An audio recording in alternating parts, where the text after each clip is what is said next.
विज्ञानपचया विज्ञानं विज्ञानपचया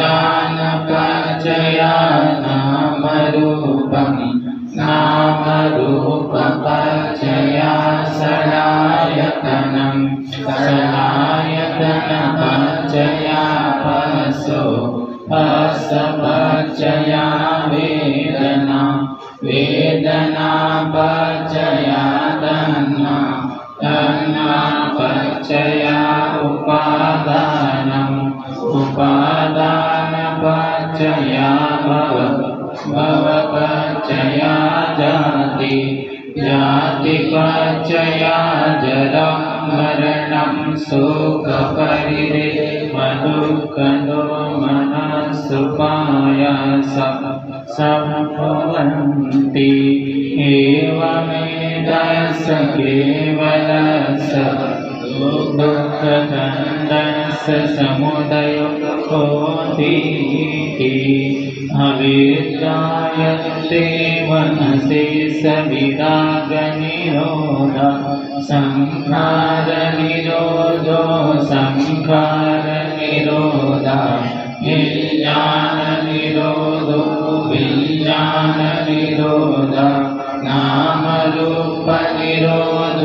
नामरूपनिरोधः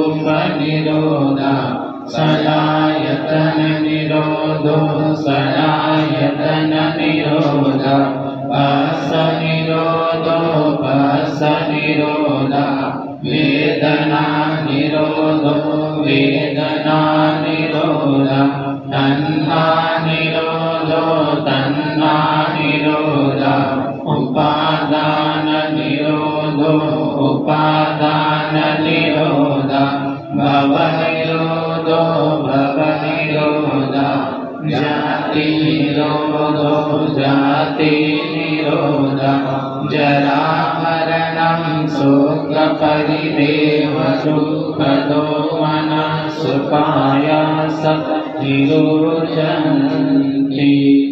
एवमेतस्य केवलस्य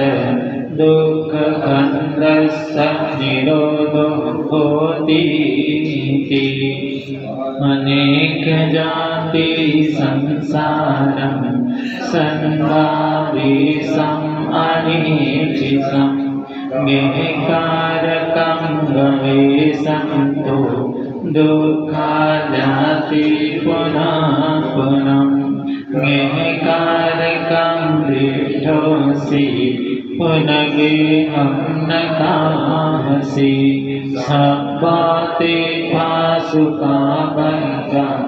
गहकोटं विसंकितं विसंहारगतं चित्तं तन्मानं भयमज्जगाति एतेन सज्जवज्जेन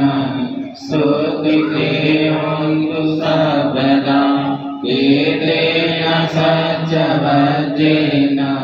सर्वदुःखाभयारोगा विनाशतु एतेन सज्जवज्जेन होतु ते जयमङ्गलम् नमो तस्से भगवतो वरहतो सम्मा सम्बुद्धस्से नमो तस्से भगवतो अरहतो सम्मा सम्बुद्धस्से नमो तस्से भगवतो अरहतो सम्मा सम्बुद्धस्से दुःखहर्ता च निरोधा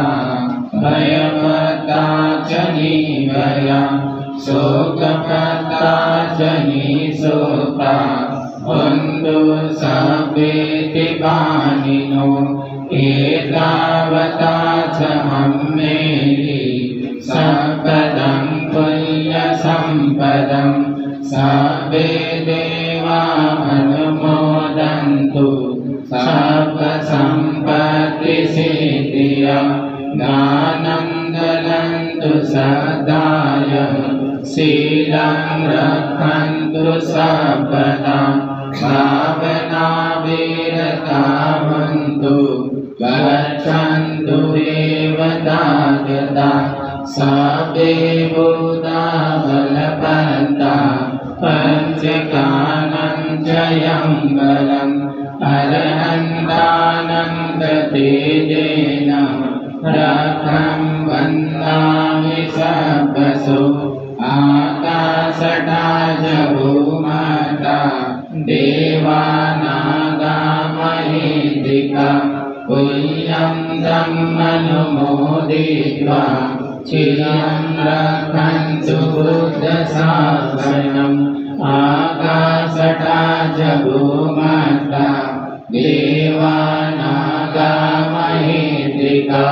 पुण्यं धम्मनुमोदित्वा चिरं रक्षन्तु धम्मदेशनम् आकाशटाज भूमाता देवानागा महीद्रिका पुण्यं धम्मनुमोदित्वा चिरं रक्षन्तु सङ्घतं परन्ति साधीतियो विभजन्तु सकलोको विनाशतु माते भवन्तन्तरायो सुखी दीर्घायुको भव अभिवादनशीलस नेचवट्टापचारिणो चतारो